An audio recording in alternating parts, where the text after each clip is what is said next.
So originally, I had this like super high energy hook plan to start this video off because apparently it's what you're supposed to do. Um, However, I did promise myself I'd minimize like fluffy crap on this channel, and so I'd rather not do that. And I'm realizing that a great way to minimize fluff automatically is record after work because I do not have the energy for that. I'm just not there. So yeah, we're just gonna talk.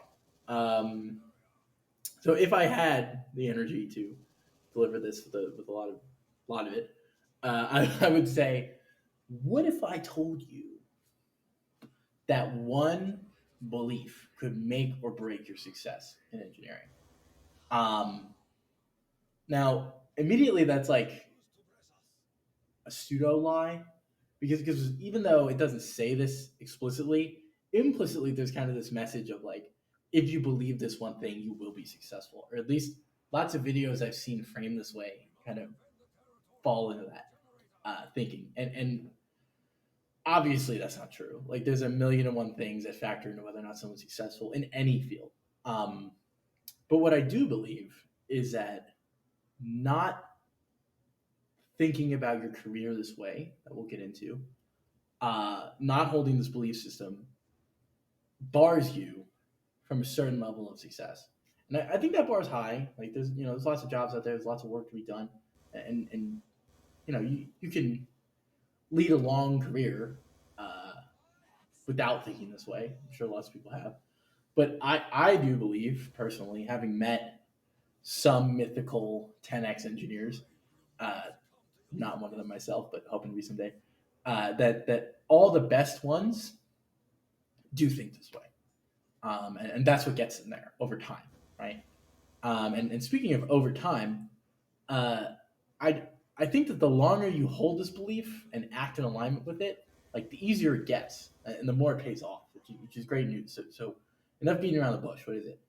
Um, I believe, almost to the point of delusion, that with enough time and effort, I can learn anything, literally anything.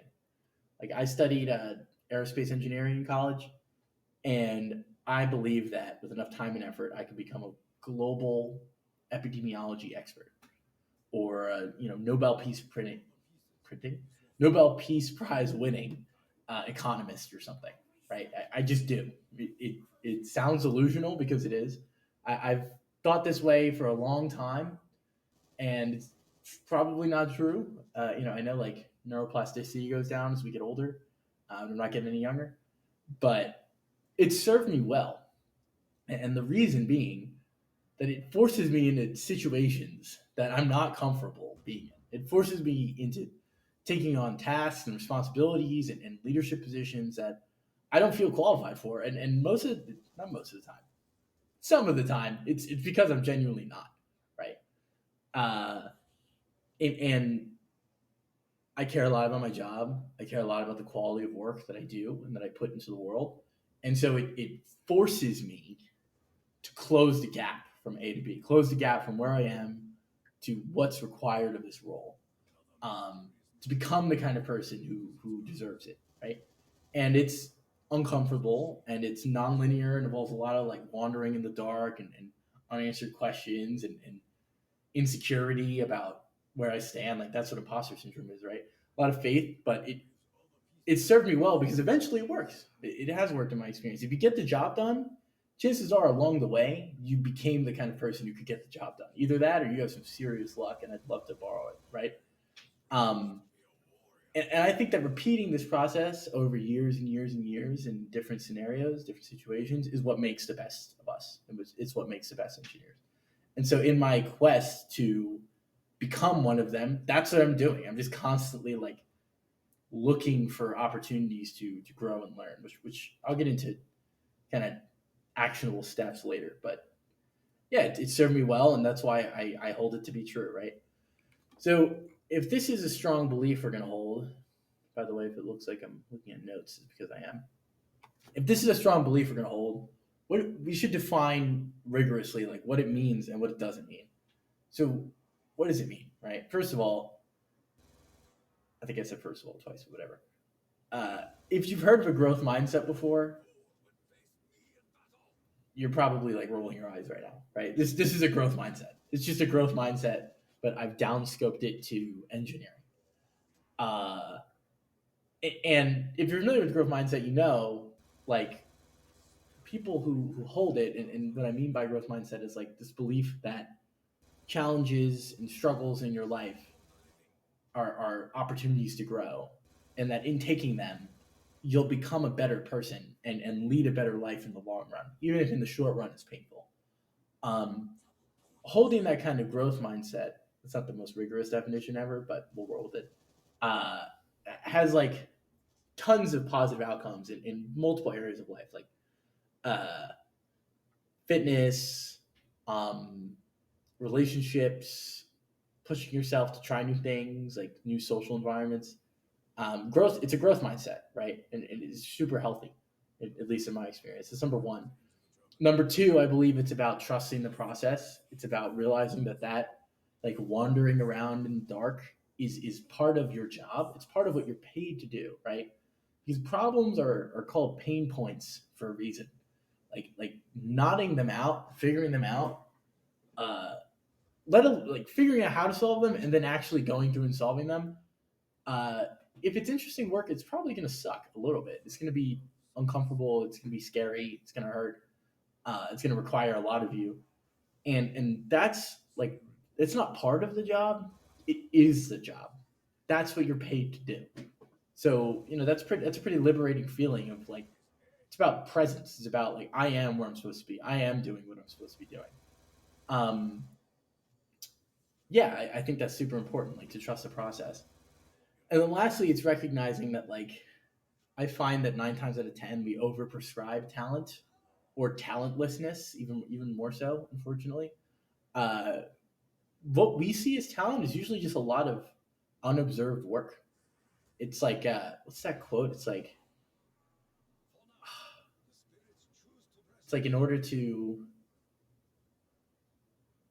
in order to succeed in front of thousands, I had to fail in front of nobody. Like talent is often just someone's been going through this process, this painful process of forced growth, longer and in more varied scenarios than you than me. Uh, and we look at them like, oh my god, I can't believe they've just been ordained with this talent from birth, and they're just so much better than me. I'm such a loser. I'll never hit that level. Like that's not true. It's just this isn't even like fluffy stuff to make you feel. It's just objectively not true, right? Um, Obviously, some people learn things more or less quickly than others, but law of large numbers is going to shake out in the end, right? I feel like most of the time, what we call talent is just time and effort. And then, what does it not mean? Well, it doesn't mean you can do anything. Like, it doesn't mean that you have no limitations. I mean, the way I was talking earlier about uh, winning a Nobel Peace Prize, it sounds like I believe that, but I don't.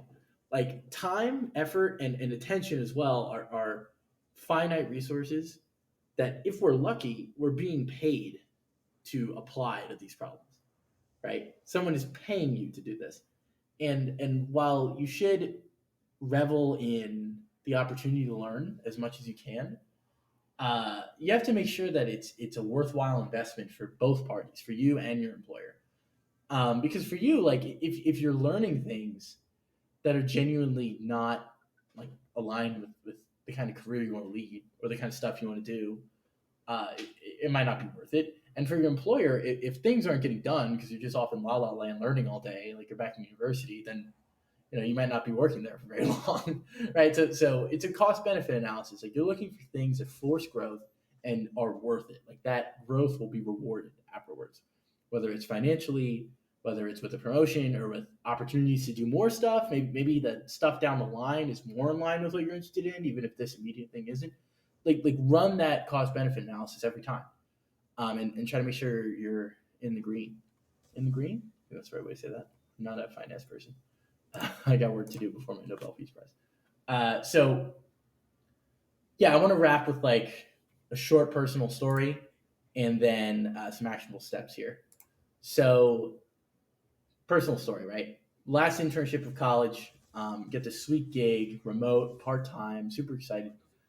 in machine learning, specifically computer vision. I had a good amount of reinforcement learning before that, but I'd always been a reinforcement learning experience before that, and I never done anything with computer vision, especially not low latency computer vision.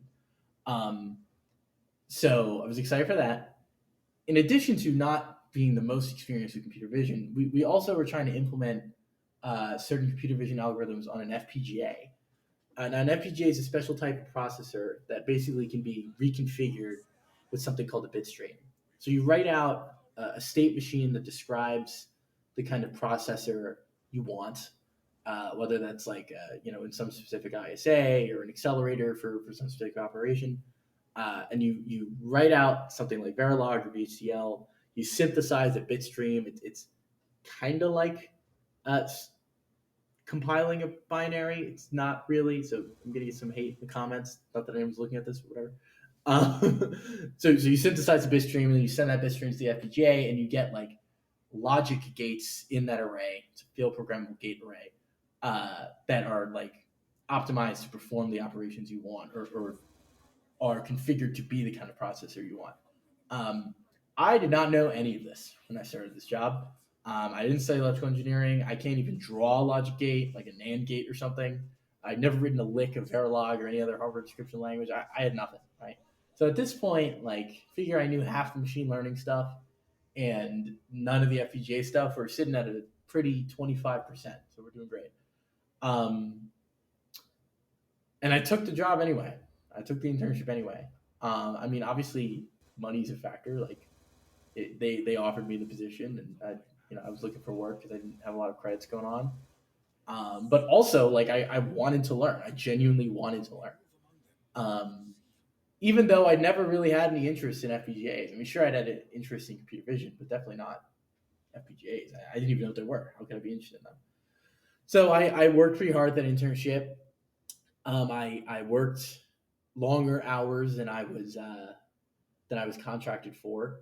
I mean, that wasn't full time because I was still in school, but the amount of hours I pulled on top of school was a lot to juggle, and I went down all the rabbit holes necessary to do what we were trying to do. Right, I went off on tangents that eventually circled back into solve problems. I went off on tangents that did, and I read books and I watched lectures and I walked through tutorials and I just kind of like crash coursed FPGAs in my brain. Like I had a self-taught reconfigurable computing course.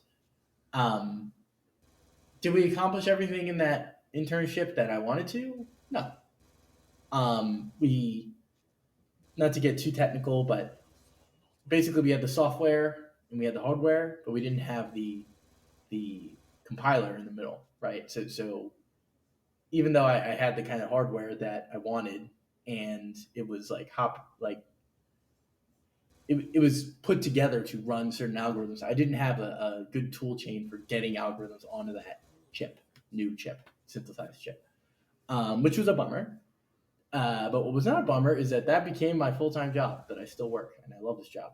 And since then, I've learned a ton more about FPGAs. I've actually wanted to circle back, and I've said circle back twice in 5 minutes now. That's a sin. That's an engineering sin. But I've actually wanted to go back and work on this problem that I left unresolved after my internship for a while now. But business has been good, and I've been getting lots of great opportunities, and I literally just haven't had time.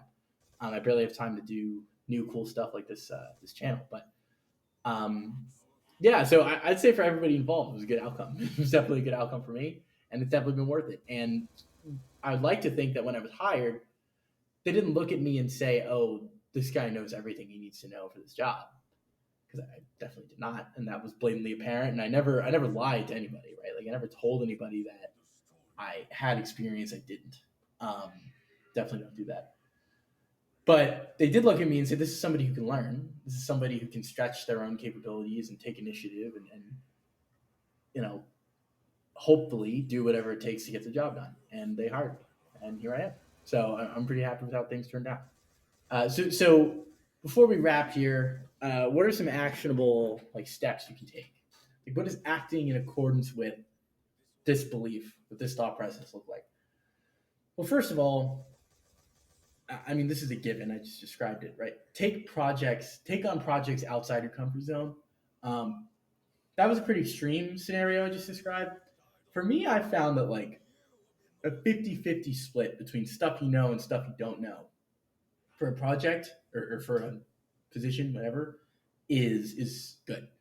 Because I feel like the bottom 50%, the 50% that you know is like gives you that base to work from, a little bit more confidence, less imposter syndrome. Uh, and the other 50% is room for growth, right? Like if you know 100% of everything you need to know, you're probably not pushing the envelope as much as at least I like to be. And if you don't know anything, you got a lot of work ahead, right? Maybe like you want to make sure you don't misrepresent your capabilities. Um, so yeah, take on projects outside your comfort zone. Take initiative to find them, um, which is kind of the same thing, but whatever.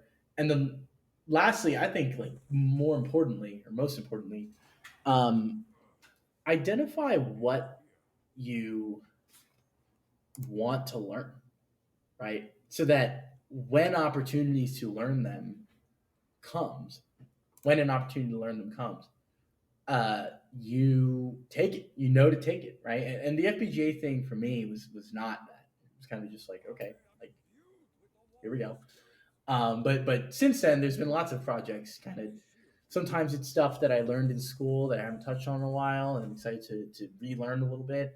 Other times it's adjacent to the projects I'm working on directly, and so I kind of like peek over the fence there. Um, yeah, so identify what you're looking to learn. Also, another great way is look at job recs that you want. Right? That's been a big one for me. Look at jobs that you want, whether it's based on pay range, responsibility, or just material, whatever, and look at the skills that they need, and then look for opportunities to learn on the job because you're getting paid to learn, right? Like shifting from college where you're paying to learn to a job where you're getting paid to learn is life changing, right? It just makes everything so much easier. And that's how you get that ball rolling, right? So, yeah, those are the three kind of actionable steps I think. Identify skills that you want and don't have, take on projects that you find uncomfortable, like outside your comfort zone, and just in general, take initiative, like look for stuff, put yourself out there, which is kind of part of what I'm trying to do with this channel. Speaking of which, thanks for watching. Like, comment, and subscribe, all that fun stuff. At some point, I'll probably give a more formal description of what this is going to be, but preliminarily, I'm making this channel to help people in their careers, specifically engineering careers. I've kind of worked at the intersection of like aerospace and software for a while now, and I'm pretty early in my career, right? I don't have all the answers, but I do feel like there's an absence of information for people in my position, recent college graduates, kind of looking for the next thing, whether it's grad school or specific roles, and not really knowing how to get there. And in the couple of years of experience I have, I feel like I've learned a lot, and I'd like to share it with people, and hopefully have people share it back to me, right? So we all benefit. But yeah, that's kind of a general description of what I want this to be about. I also want to keep it casual. I hope this works because I might eat these words. I want to have like Call of Duty gameplay or some random video game gameplay on while I'm talking. Like none of this hyper edited, super refined, rehearsed stuff. I just kind of want to talk about some of the things I've learned and hopefully, get people involved and they can talk about it too, and we can all benefit. So yeah, thanks for watching. This is Ringworn signing off. Bye.